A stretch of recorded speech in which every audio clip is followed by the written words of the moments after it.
हम लोग। Laplace correction होती है Newton's estimation of speed of sound की।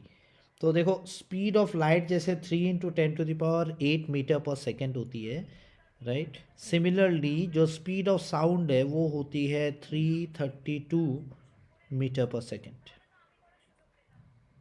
ओके। लेकिन जो न्यूटन ने निकाला वो निकाला था अप्रॉक्सीमेटली 280 मीटर पर सेकेंड। जो न्यूटन का कैलकुलेशन था उनके हिसाब से इट वाज एक्चुअली 280, ठीक है। तो उस हिसाब से थोड़ा गड़बड़ है, 280 मीटर पर सेकेंड, लेकिन एक्चुअल में होनी चाहिए 332 मीटर पर सेकेंड। सो इसकी वजह से हम लोग ये बोल सकते हैं कि there was a 16% error in Newton's calculation. तो ये जो करेक्शन करा ये लाप्लास ने करा, और लाप्लास ने करेक्शन करके बताया कि नहीं, स्पीड है 332 मीटर पर second, which is actually exact value closer to the experimental result, ठीक है। तो यही करा है लाप्लास ने। तो इसके लिए पहले तो जानना पड़ेगा कि न्यूटन ने क्या करेक्शन करा, राइट, या न्यूटन ने क्या किया जिससे अपने को स्पीड ऑफ साउंड मिल गया, राइट। सो उसी चीज़ को हम लोग करने वाले हैं पहले। तो पहले जो हमारा रहेगा कि Newton's formula for speed of sound, okay, for formula for speed of sound। तो इसको स्टेज बाय स्टेज समझेंगे हम लोग, स्पीड ऑफ साउंड। तो बेसिकली क्या हो रहा है कि हम लोग जब साउंड की बात कर रहे हैं उसको एक मीडियम चाहिए, राइट। बट जो मीडियम होती है वो वैक्यूम में ट्रेवल नहीं करती sound, because sound if you again remember कि अपना जो साउंड है वो साउंड है लॉन्गिट्यूडनल वेव, लॉन्गिट्यूडनल वेव है, ट्रांसवर्स वेव नहीं है। तो लॉन्गिट्यूडनल वेव को अपने को मीडियम चाहिए, साउंड को मीडियम चाहिए, और उस मीडियम होती है एयर। तो इन जनरल अगर एयर की बात करें तो साउंड ट्रेवल करेगा, नहीं तो कोई और मीडियम होगा तो भी ट्रेवल करेगा। तो इन जनरल मैं इसको लिखता हूँ गैस। तो हम लोग अभी निकालने वाले हैं कि स्पीड ऑफ साउंड गैस में निकालने के लिए कौन सा फॉर्मूला है जो न्यूटन ने लगाया, okay. So this is important. जो बेसिक फॉर्मूला होता है स्पीड का, okay, it is nothing but equal to root over of K, where k is the bulk modulus, okay। if you remember हमने modulus of rigidity वगैरह करा है, उसमें अपने को bulk modulus मिला divided by density। तो न्यूटन ने क्या बोला कि ये जो स्पीड ऑफ साउंड है ये इस फॉर्मूला से निकाल तो सकते हैं, लेकिन ये जो बल्क मॉडुलस है वो एक आइसोथर्मल सिस्टम के लिए है। मतलब जब भी साउंड एक पॉइंट से दूसरे पॉइंट में ट्रेवल करती है वो प्रोसेस आइसोथर्मल होती है, मतलब टेम्परेचर कांस्टेंट होती है, ठीक है। तो ये न्यूटन का आइडिया था, टेम्परेचर कांस्टेंट होती है, ठीक है। तो in that way we can say that the speed of sound is root over of bulk modulus divided by density, rho हो गई अपनी डेंसिटी। तो ये मेरी जनरल फॉर्मूला है जिससे हम लोग स्पीड ऑफ साउंड निकाल सकते हैं। अभी थोड़ा सा जल्दी से रिवाइज कर लेते हैं। बल्क मॉडुलस मेरा क्या था, हम लोगों ने बोला था कि if there is ratio of stress by strain, okay, तो अपने को 3 मॉडुलस मिलता है। अगर हम लोगों ने ऊपर स्ट्रेस लिया which is nothing but force per unit area, और नीचे में हमने स्ट्रेन लिया which is change in dimension by original dimension, तो अपने को मॉडुलस मिलता है, मॉडुलस ऑफ रिजिडिटी। 3 मिलता है वैसे, Young's modulus, bulk modulus and modulus of rigidity, right, और शेयर मॉडुलस, सॉरी। तो शेयर मॉडुलस, तो अपने को यहाँ पे बल्क मॉडुलस चाहिए। तो ये जो अपना बल्क मॉडुलस है, let me write it down as B M, it is nothing but stress, but this is nothing but we call it as volumetric stress. 3 dimension होता है, और ये जो स्ट्रेन होता है ये भी वॉल्यूमेट्रिक स्ट्रेन होता है। तो इन जनरल अगर मैं वॉल्यूमेट्रिक स्ट्रेस बोलूँ, मतलब मैंने कितना फोर्स लगाया per unit area, that means volumetric stress में होगा फोर्स पर यूनिट एरिया, और स्ट्रेन होगी change in dimension by original dimension. तो मान लो मैंने वॉल्यूम की बात करी तो मैं बोलूँगा change in volume D we divided by original volume V. तो अपना जो फोर्स पर यूनिट एरिया वो होती है nothing but pressure divided by D V by V. तो ये होता है मेरा बल्क मॉडुलस, और ये जो स्पीड ऑफ साउंड है वो उस पर डिपेंड करेगा।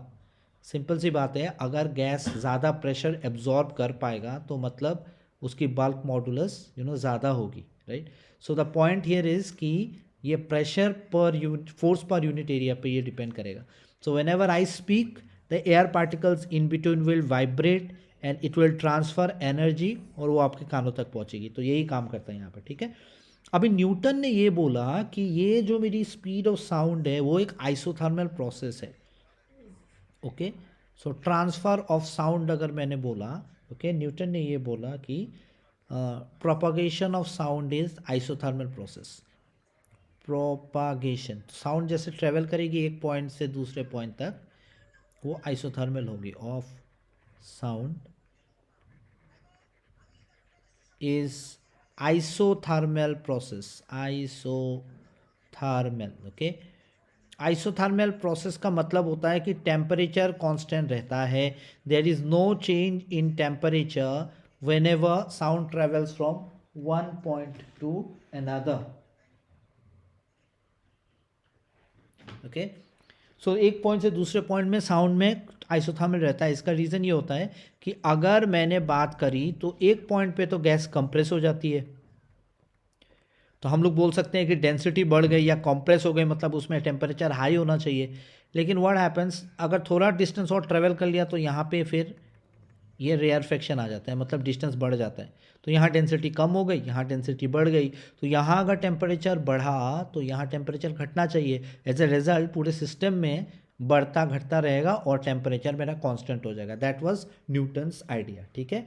तो अगर हम लोग बोलते हैं कि साउंड मेरा आइसोथर्मल प्रोसेस का एक रिजल्ट है, so I can say that P V is equal to R T. ये मेरे को पता है. आइसोथर्मल प्रोसेस में मेरा टेम्परेचर कांस्टेंट है, तो we can say that R into T is a constant. So we can say P V is equal to constant. ये वाला मेरे को ऑलरेडी रिलेशन पता है. अभी मेरा एम है इस वाले रिलेशन को यूज़ करके बल्क मॉडुलस निकालनी है. बल्क मॉडुलस मतलब pressure by change in volume by original volume. तो इस वाले टर्म में मेरा प्रेशर भी है और वॉल्यूम भी है, तो मतलब ये वाला रिलेशन हम यूज़ करके बल्क मॉडुलस निकाल सकते हैं. तो अभी हम वही करेंगे. ठीक है. तो वो करने के लिए हम लोग क्या करने वाले हैं, we are going to differentiate it. Okay. So I will write it down like this, differentiating, okay, both side. Okay. तो डिफ्रेंशिएटिंग बोथ साइड. सो पता है अपने को कि अगर मैंने कांस्टेंट को डिफ्रेंशिएट करा तो वो ज़ीरो हो जाएगा. सो अगर मैंने कांस्टेंट को डिफ्रेंशिएट करा तो ज़ीरो हो जाएगा, right. So we can say we can differentiate this side and then we can differentiate on this side. So this side it is zero और ये वाला डिफ्रेंशिएट करेंगे तो क्या होगा. देखो अभी क्या हो रहा है, basically this is a product of two terms A and B. तो जब दो प्रोडक्ट ऑफ टर्म्स की हम लोग डिफ्रेंशिएशन करते हैं, we can take the first term outside and differentiate the second term, plus we can take the second term outside and differentiate the first term. ये होता है अपना product rule. Okay. So this is important. तो इसका मतलब हम लिख सकते हैं जो पी डी वी है is equal to minus V dp, right. So this is what is the differentiation of this term is. इसका मतलब अपना जो प्रेशर है इसको हम लोग लिख सकते हैं minus of dp divided by dv. Okay. So we can just write it down like this. Sorry, v dp, v छूट गया, एक second. So if I write it like this, P is equal to minus of V dP divided by dV. ठीक है. अभी हम लोग क्या करेंगे, ये जो मेरा V है इसको हम नीचे ले जाएंगे. तो अगर इसको हमने नीचे ले गए तो we can write it down as minus of dP divided by dV divided by V. तो अपने को मोर और लेस एक बल्क मॉडुलस जैसे टर्म मिल गया, बिकॉज ऊपर मेरा प्रेशर है और नीचे मेरा चेंज इन वॉल्यूम है. This is nothing but equivalent to pressure itself.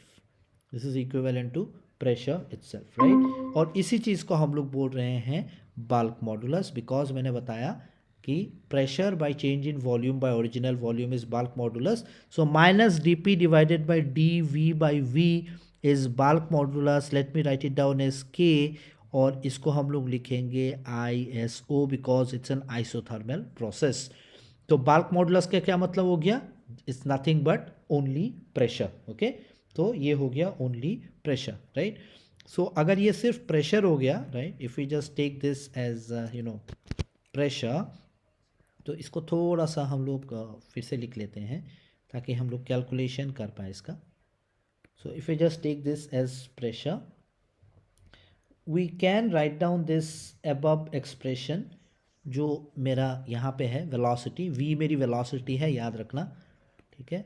जो मेरी इसको थोड़ा वेलोसिटी है is equal to root over, already बता दिया मैंने कि this is the basic idea, KISO divided by rho, but मैंने अभी डिराइव करा और निकाला कि KISO is nothing but pressure, so we can write it down as root over of P divided by rho. So this is the relation for velocity. अगर मुझे किसी system का प्रेशर पता है तो हम लोग निकाल सकते हैं कि वेलोसिटी कितनी है। तो अगर आप लोगों को याद हो प्रेशर के बारे में, हमने ऑलरेडी पढ़ चुके हैं atmospheric pressure. Okay, so if we are basically considering atmospheric pressure, so let me write this down very clearly. ये एग्जैक्ट चीज़ आप एग्जाम में भी लिख के आ सकते हो because I am giving you the exact note, ठीक है, इतना काफ़ी है। For atmospheric pressure, okay, if you look into the definition and try to recall, जो अपना प्रेशर होता है ना एटमॉस्फेयर का, this is actually given as H rho G, जहाँ H होती है हाइट, किस हाइट पे आप हो, and then rho is the density and G is the acceleration due to gravity. Okay, so यहाँ पे हम लोग अगर एटमॉस्फेरिक प्रेशर नापने की कोशिश करें तो डेंसिटी ऑफ मरकरी होती है ये। If you remember, if you go to the sea level and you take a tumbler and you put some mercury in it, okay, और अगर आप सी लेवल पे जा रहे हो तो atmospheric pressure at sea level होती है, और आपने यहाँ पे एक कैपिलरी ट्यूब रख दी तो ये मरकरी राइज करेगा इस पर प्रेशर की वजह से, because there is atmospheric pressure on this, because of which there is a rise, और ये जो राइज होती है वो होती है 76 सेंटीमीटर। सो ये होती है अपनी एटमॉस्फेरिक प्रेशर। तो इस पे हम लोग जो प्रेशर निकालते हैं उसमें हम लोग डेंसिटी ऑफ मरकरी का यूज़ कर रहे हैं, इसीलिए this is density of mercury.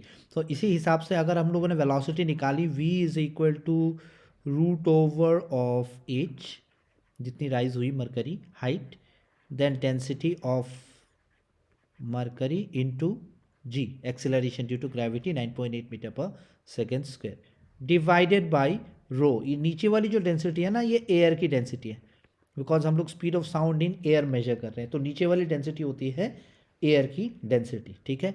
तो अगर हम लोग सारे वैल्यूज कंसिडर करें, जैसे मैंने बताया, h is equal to 76 centimetre of mercury, okay, atmospheric pressure में Hg ले लिख लेता हूँ मैं। उसके बाद अपनी जो डेंसिटी है of mercury, okay, this is also a standard value, we can know it, we can remember this, याद रखो, नहीं तो कभी कभी होता है कि ये एग्जाम में देंगे और आपको वैल्यूज दे देंगे तो याद रखने की तब ज़रूरत नहीं है, बट मरकरी का तो दे ही देते हैं, एयर का आपको याद रखना ज़रूरी होता है, mercury is fine, still you can write it. So it is kg पर मीटर क्यूब्ड। तो ये हो गई मरकरी की डेंसिटी। उसके बाद अपने को और क्या चाहिए, एयर की डेंसिटी चाहिए, राइट। सो एयर की डेंसिटी हम लोग थोड़ा एग्जैक्ट ले लेते हैं, rather than considering it to be 1.293 होती है एग्जैक्ट डेंसिटी, ठीक है, एयर की बात कर रहे हैं हम लोग यहाँ पे, kg पर मीटर क्यूब्ड। कहीं कहीं पे राउंड ऑफ करके 1000 ले लेते हैं, बट 1000 नहीं लेंगे इसको, ठीक है, अभी एग्जैक्ट वैल्यू लेते हैं।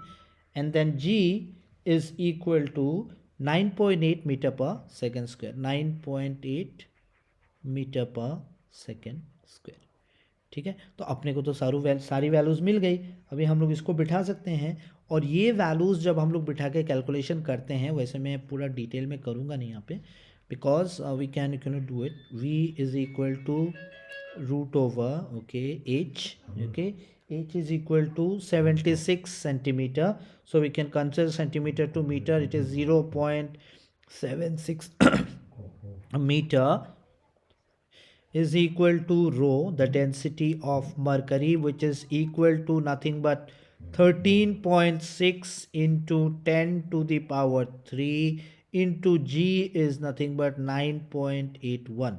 तो ये हो गई मेरी मरकरी वाली वैल्यूज़ हमने बिठा दी, divided by density of air which is equal to 1.293। Okay, अभी ये वाली कैलकुलेशन अगर हमने कर ली तो अपने को जो वेलोसिटी मिलती है वो होती है 280 मीटर पर सेकेंड।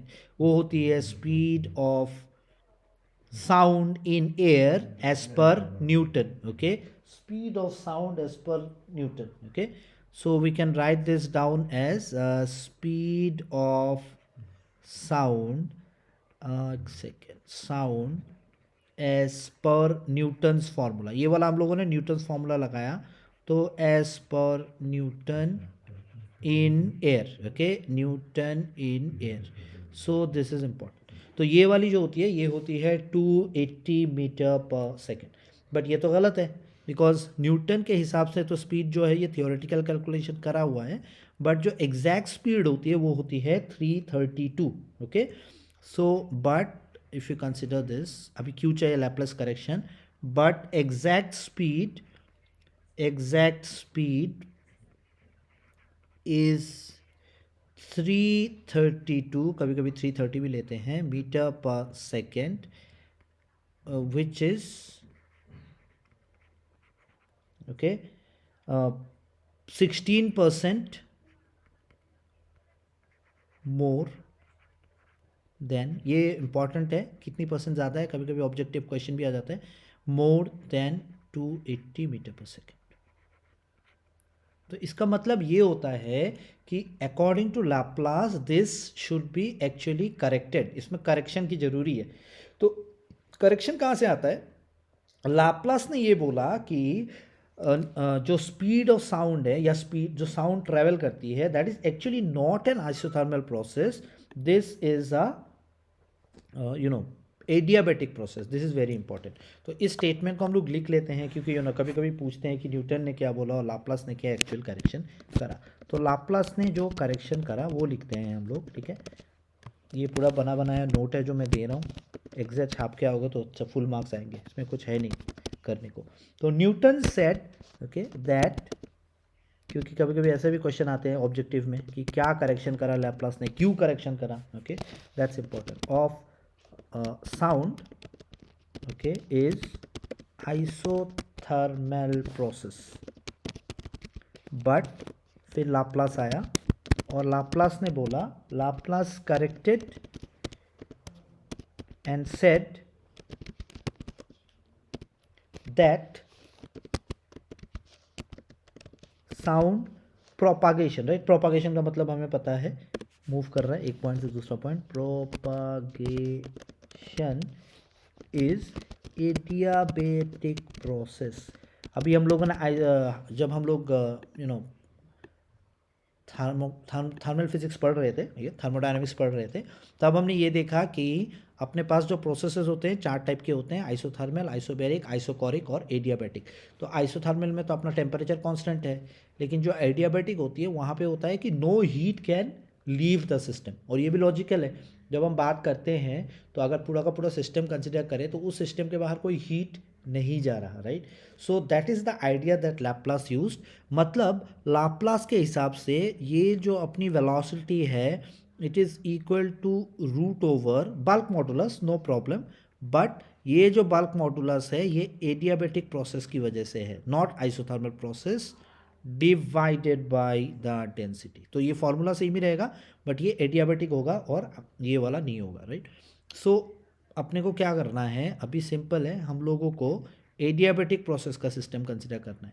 तो इन adiabatic process okay, if you can recall, अगर हम लोग ऑलरेडी कर चुके हैं वही चीज़ अभी करने वाले जो ऊपर करा है। इन एडियाबेटिक प्रोसेस जो फॉर्मूला है वो P V is equal to constant नहीं होता, एडियाबेटिक प्रोसेस में होता है P V to the power gamma is equal to constant. जो मेरी गामा है वो होती है C P by C V, if you remember, molar specific heat ratio C P by C V. तो ये गैस पर डिपेंड करता है, लेकिन ये P V to the power gamma constant होती है और P V is equal to constant नहीं होता है एडियाबेटिक प्रोसेस पे।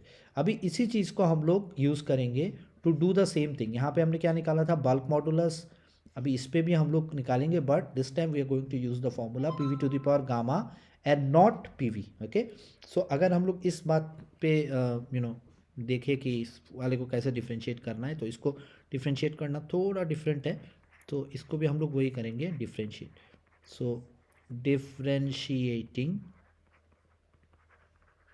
ओके, अभी इस वाले पे देखो क्या हो रहा है कि अपने को वही चीज़ करना है कि पहला वाला कांस्टेंट ले लिया और फिर दूसरा वाला D V to the power gamma ले लिया, प्लस दूसरा वाला बाहर ले लिया and then D P is equal to constant. So constant का डिफ्रेंसिएशन आ गया, आंसर आ गया मेरा 0। Okay, so this is something which we already know. But ये वाला डीवी थोड़ी है, ये D V to the power gamma है। Okay, so this is important. तो इसको हम लोग कैसे डिफ्रेंशिएट करेंगे? अगर तुम लोगों के ध्यान में हो, अगर याद है, अगर मैंने एक्स क्यूब ली और इसको डिफ्रेंशिएट करा तो अपने को मिलता है 3x², right? X cube D x मान लो। ओके, या सिर्फ एक्स क्यूब डी लेते हैं, तो 3x²। तो कैसे करा हमने? We use the formula of 3x⁻3 - 1। Okay, तो यहाँ पे भी वही करेंगे, p तो रहेगा अपना p की जगह, और v की जगह लिखेंगे, ये देखो जो पावर है वो आगे आ गया, तो पावर मेरा यहाँ गामा है, तो गामा को मैंने आगे ले लिया। उसके बाद जो वेरिएबल है यहाँ x है, यहाँ v है, तो मैंने v को ले लिया। उसके बाद जो वेरिएबल की पावर है वो गामा -1 हो गई, 3 - 1 है, तो यहाँ पे हो गई मेरी gamma -1। And we are differentiating it with respect to v, so I keep this as dv। ठीक है, इसको ऐसे लेंगे, plus v to the power gamma dp is equal to 0। Okay, तो ऐसे हम लोग इसको ले सकते हैं। तो this no just simple arrangement है, नॉर्मल जो हम लोग डिफ्रेंशिएट करते हैं उसी का हम लोग फार्मूला लगा रहे हैं, और we are basically solving this. तो इसको थोड़ा और मॉडिफाई करते हैं, हम लोग यहाँ गामा बाहर ले लेते हैं, उसके बाद we can take p and v to the power gamma -1। तो अपने पास है v to the power gamma -1, we can write it down as v to the power gamma into v to the power -1। Bases are same, powers are added, so gamma -1 मतलब same चीज़ ही है। और इसको हम लोग लिख सकते हैं v to the power gamma, और v टू द पावर -1 को नीचे ले सकते हैं, so you can just write it down as v। तो ऐसे हम लोग लिख सकते हैं। So in place of v to the power gamma -1 मैं इसको लिखूंगा v to the power gamma divided by v into dv plus v to the power gamma dp is equal to 0। अब क्या करेंगे? v to the power gamma through out से divide कर देंगे। देखो यहाँ भी v to the power gamma है, यहाँ भी v to the power gamma है, तो इसको डिवाइड करो v to the power gamma से, इसको भी डिवाइड करो v to the power gamma से, इस साइड भी करना पड़ेगा ताकि इक्वल रहे v to the power gamma से। तो इस साइड पे करा तो ये तो 0 हो गया, ये तो 0 ही रहेगा, बट ये वाला जो टर्म है ये हो जाएगा मेरा gamma p v to the power gamma v to the power gamma cancel, dv divided by v plus dp is equal to 0। Okay, so this is important. अभी हम क्या करेंगे, इस साइड का एलसीएम ले लेते हैं, v है यहाँ पे, तो इसका अगर एलसीएम लेंगे we can actually write it down as gamma p dv। पूरा का पूरा एलसीएम लिया तो एलसीएम हो गया v, जहाँ v मेरा वॉल्यूम है नॉट वेलोसिटी, रिमेंबर, प्लस ये जो dp है इसके साथ v मल्टीप्लाई हो गई, तो ये हो गई v dp is equal to 0। इसको क्रॉस मल्टीप्लाई करो तो ये 0 हो जाएगा, so that means we are going to get it as gamma p dv plus v dp is equal to 0। Okay, so we can take it like this. तो इसका मतलब इसको और थोड़ा अगर हम लोग एडजस्ट करें तो we can write it down as gamma p dv, just अभी नॉर्मल मैथ्स करते जाना है, is equal to -v dp। अभी पहले वाला फॉर्म ऑलमोस्ट आ गया, अपने को प्रेशर चाहिए, के एडियाबेटिक चाहिए ना, के एडियाबेटिक चाहिए, तो मतलब we can just take it to be like this, gamma into p is equal to -v dp divided by dv। तो पहले जैसे एडजस्ट करेंगे, माइनस ऑफ डी पी लिखेंगे divided by D we divided by v लिखेंगे। अगर ऐसे लिख दिया तो अपने को जो मिला वो है bulk modulus, right. So if you check this, ये वाली रिलेशन क्या हो गई मेरी, सेम पहले जैसी। तो जैसे कि मैंने देखा था, हमने चेक करा इसको, minus D p by D v is K, right, obviously. तो सेम बात है। So this is K, but at this point of time ये जो के है ये है एडियाबेटिक, एडियाबेटिक, बिकॉज हम लोगों ने एडियाबेटिक वाला रिलेशन लिया। तो इसका मतलब क्या है, जो अपना फॉर्मूला है अभी, इस वाले फॉर्मूला पे अपने को एडियाबेटिक वाला अभी लग जाएगा, राइट। सो अगर एडियाबेटिक लग जाएगा तो मतलब दिस वोंट बी पी, के एडियाबेटिक मतलब ये गामा पी हो जाएगा। तो अपना जो वर्किंग फॉर्मूला होगा अभी, जो अपनी वेलोसिटी होगी वो होगी रूट ओवर ऑफ सेम चीज़ K adiabatic not isothermal divided by rho. So this is root over of K adiabatic. तो एडियाबेटिक हमने क्या निकाला अभी, it is gamma p not p. पहले वाले केस में सिर्फ पी आया था, अभी आएगा gamma into P divided by रो। मतलब मेरे को जो भी वैल्यू मिली उसके साथ मेरे को रूट ओवर गामा मल्टीप्लाई करना पड़ेगा। मतलब this is nothing but root over of gamma into root over of P divided by rho. तो न्यूटन फॉर्मूला के हिसाब से अगर मैंने ये पी कैलकुलेट करा, this would be nothing but root over of gamma into, Newton ने निकाला था 280 मीटर पर सेकेंड, 280 मीटर पर सेकेंड। गामा की तो वैसे भी यूनिट नहीं होती। So if you are considering air and you take the ratio of molar specific heat ratio, इसकी वैल्यू के साथ जब इसको हम लोग मल्टीप्लाई करेंगे, we are going to get the answer as 332 metre पर सेकेंड। ओके, सो ये जो हो गई, ये हो गई मेरी करेक्टेड वैल्यू, करेक्टेड। सवाल ये है कि लैप्लास करेक्शन क्या था, लाप्लास करेक्शन है ये, this is my Laplace correction. Laplace correction में एक गामा आ जाता है एडिशनल, बिकॉज प्रोसेस जो है वो है adiabatic, that is important. This is Laplace correction.